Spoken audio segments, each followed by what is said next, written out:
ఓం నమో నారాయణాయ. ఓం నమ శివాయ. శ్రీమాత్రే నమ. పౌర్ణిమకు ముందు వచ్చే శుక్రవారం నాడు శ్రావణ మాసంలో ప్రతి ఒక్కరూ చేసుకునేటువంటి వ్రతం వరలక్ష్మీ వ్రతం. ఈ వరలక్ష్మీ వ్రతం వలన సిరి సంపదలతో ప్రతి ఒక్కరూ కూడాను తొలతూగుతారు అని చెప్పేసి శాస్త్రం. అన్ని లక్ష్ములు అన్నీ ఇస్తే వరలక్ష్మి మిగతా లక్ష్ముల్ని మించి అన్నీ ఇస్తుంది. మనకి అష్టలక్ష్ములు ఉన్నారు. అష్టలక్ష్ముల యొక్క ప్రభావం ఒక తీరున ఉంటే ఈ వరలక్ష్మీదేవి అనుకున్నది అనుకున్నట్టుగా నెరవేర్చేటువంటి శక్తి కలిగినటువంటి తల్లి.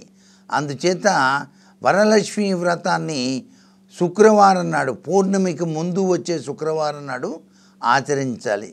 చారుమతి అనేటువంటి యువతి కల్లో లక్ష్మీదేవి కనిపించి చెప్తేను ఆమె ఈ వ్రతాన్ని ఆచరించి అందరికీ చెప్పింది. దాన్నే నేటికి మనమంతా కూడా ఆచరిస్తున్నాం. ఈ వ్రతం ఆచరించేటప్పుడే గల్లు గల్లుమనే శబ్దం కూడాను వినిపిస్తుందన్నమాట.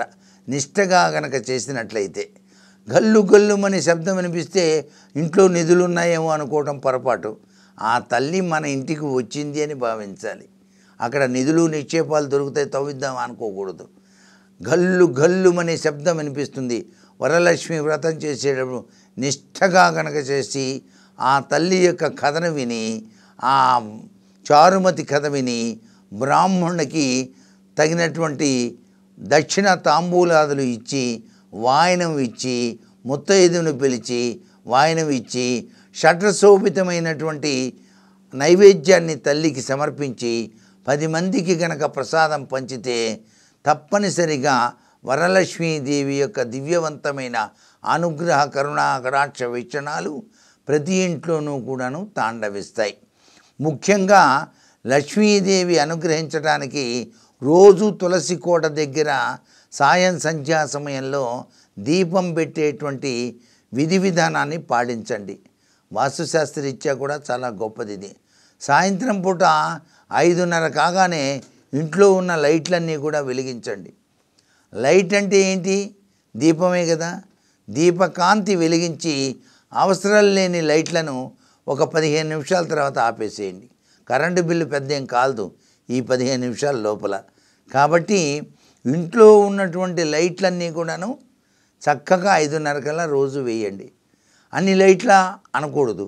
అన్ని లైట్లా అంటే లక్ష్మీదేవి కోపం వస్తుంది. అంతా దీపకాంతితో ఆమె అలా ఇంటిని కాపాడాలి. గృహలక్ష్మి అన్నమాట. ఆమె ఇంట్లోకి ప్రవేశించొద్దు.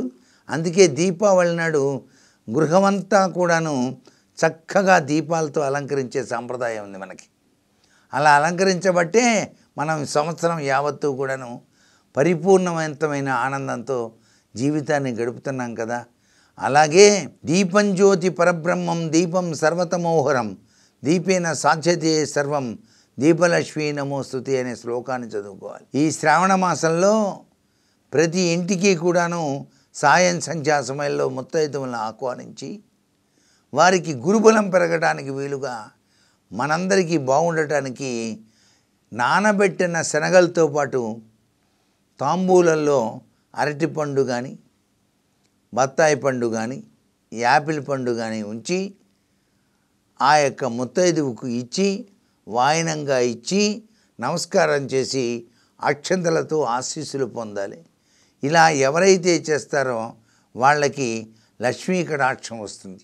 అంతేకాకుండా వరలక్ష్మీ వ్రతం చేసేటప్పుడు కనుక వేద బ్రాహ్మణుడు కనుక ఇంటికి వచ్చినప్పుడు దుశ్శాలవతో సత్కరించి ఆయనకి దక్షిణ తాంబూలాదులు ఇచ్చి వేదపట్నం కనుక చేయమంటే మీ ఇంట్లో లక్ష్మి స్థిరంగా ఉంటుంది అని కూడా చెప్పవచ్చు.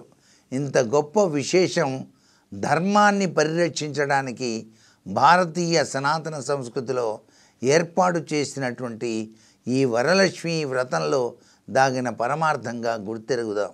అంతేకాకుండా ఆ తల్లి కరుణాల వల్లి ఆశ్రిత మందార వల్లి కాబట్టి ఆమె ఆదిలక్ష్మిగా, వెంకటేశ్వర స్వామి యొక్క ఇల్లాలుగా కలియుగంలో ఆమె ఇప్పటికీ కూడా అలివేలు మంగాదేవిగా ఆ తల్లి వెలసి అక్కడ కొల్హాపురిలో మహాలక్ష్మీదేవిగా నివాసం ఉంటూ మనందరినీ కూడాను ఆశీర్వదిస్తున్న ఈ శ్రావణ శుభవేళ అందరికీ కూడాను చక్కటి యోగం కలగాలని చెప్పేసి కోరుతున్నాం.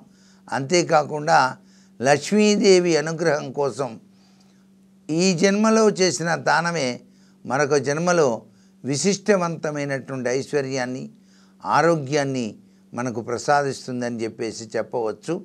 అందుచేతనే సిద్ధలక్ష్మీ, మోక్షలక్ష్మి, జయలక్ష్మీ, సరస్వతి, శ్రీలక్ష్మీ, వరలక్ష్మీశ్చ ప్రసన్న మమ సర్వదా అంటూ ఆ తల్లిని ధ్యానం చేసి తరిద్దామా.